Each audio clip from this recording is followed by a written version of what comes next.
Hey everyone, I'm Hannah Liebreich. I was a student intern last year, this is my video for you all since I will be heading to Nick Whistle 2019 during your meeting.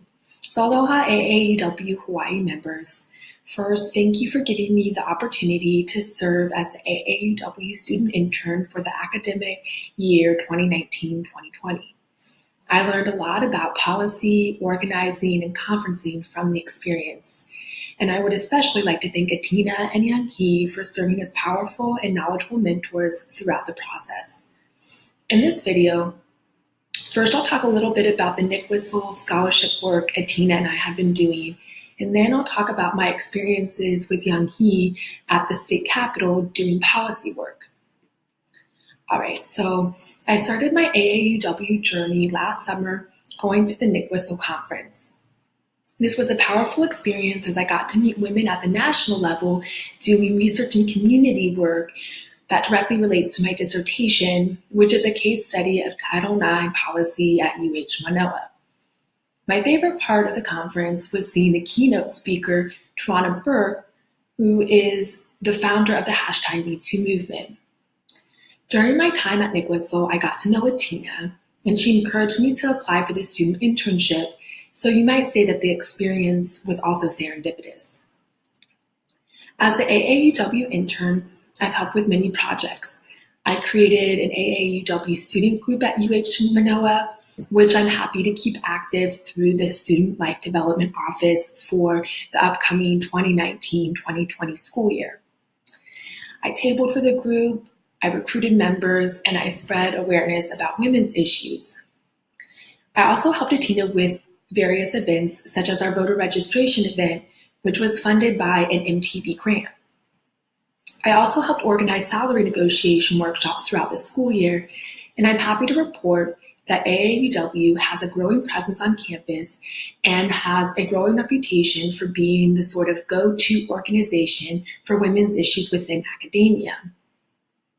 I also get emails through various women's channels at UH Manoa, such as the UH Commission for the Status of Women, regarding AAUW events, such as the Talk Story Tuesday events, and various things about the salary or the wage gap.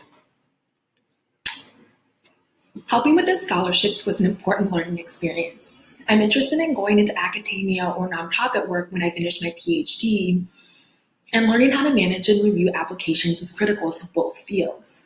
I was less involved with the academic scholarship process, but one suggestion I have for next year is make the application process easier, especially for graduate students.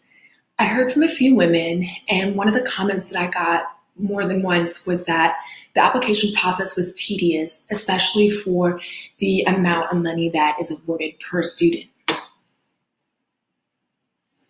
The Nick Whistle application process seemed to be smoother, but of course I had more involvement with this. In terms of improving and streamlining the process, I think applications should be sent to Atina and the student intern already redacted for two reasons. One, this was a tedious process for us. It involved me printing hard copies of the original documents we received that the students had sent in, blacking out all of the student information like their name and things like that, their personal information, scanning it, and then forwarding it to people who were doing the reviewing process. It became especially challenging because we would get emails with multiple applicants' information, and so piecing everything together was a problem, and it was a little tricky. And then the second reason is that we aren't supposed to share sensitive student information via email unless it's redacted, and of course, Atina and I and any future student intern will be using our UH email, so this is an issue in terms of FERPA. I also think it would be helpful to have a centrally located document that covers the review process, including the names and contact information of potential reviewers. Receiving everything via email was difficult to keep track of. Of note, this is something Atina and I have discussed, and we plan on creating a how-to Google folder for future AAUW student interns. This will include a guide for the NICWSL application review process, among other documents. Overall, NICWSL and the various related tasks were a fun learning experience for me, and it was fairly smooth sailing for both myself and Atina. Atina, Young-hee, Joanna, Janet, and the reviewers were a pleasure to work with. Additionally, I look forward to NICWSL 2019, especially Roxanne Gaye's keynote. Switching gears a little bit, I'll talk for the rest of the video about my experiences with policy working with Young-hee at the state capitol. So the policy work I helped with was one of the most meaningful AAUW experiences I had this year. As I briefly mentioned earlier, my dissertation research directly relates to AAUW Hawaii policy initiatives as I researched Title IX. It was a wonderful learning experience applying my academic work to policy or real-world work. Working with Young-hee, I learned how to fine-tune my testimony writing skills and lobbying efforts. I also learned more about the state legislative session and how to strategize when working on local policy.